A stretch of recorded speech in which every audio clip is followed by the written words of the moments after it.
My friend Ricardo Bueno asked me the question of what can we do with regards to speaking. He wants to get some more speaking out of the way, and he wanted to know what I would recommend for helping get that done. I have some advice.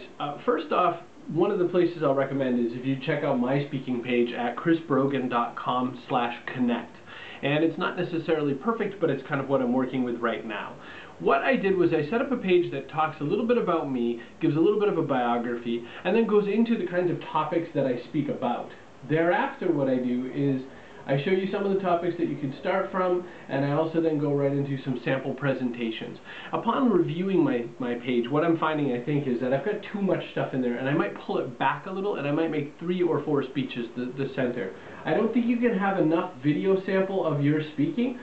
So one of the first things I'd say, Ricardo, is get some film of you shooting some of your speeches. If you're not getting out yet, if you're not really getting the opportunity to speak at places where you want to, feel free to do some video in your office. Feel free to shoot little bits of speeches that you would give, blog speeches that you would give. I found that a lot of the offerings that I've had for me to come and speak come from blog posts that I've written that get some attention, and then suddenly some organization that has something to do with that will come along.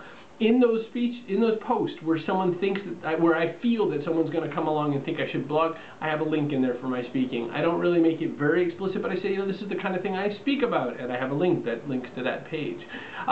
The question of whether or not you should use a speaker's bureau. Note that speaker's bureaus usually take around 20% off the top, so first you're giving up some of your money.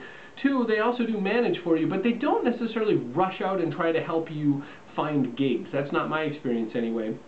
If something falls in their lap that's exactly what you sound like you're doing, then that's what they'll give you. But you still have to go out and find your gigs. The first thing I do with that page is I make it easy for people to come and find me. When you come back to chrisbrogan.com, the very main site, one of the first 4 things you see is Book Chris to Speak in the upper right hand corner. I'm going to work on even making that more obvious and come up with some more design that kind of drives people that way. And you should consider the same.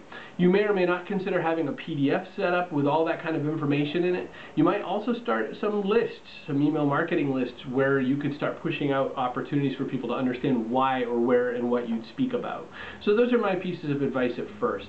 I hope this is useful. I'm Chris Brogan from chrisbrogan.com.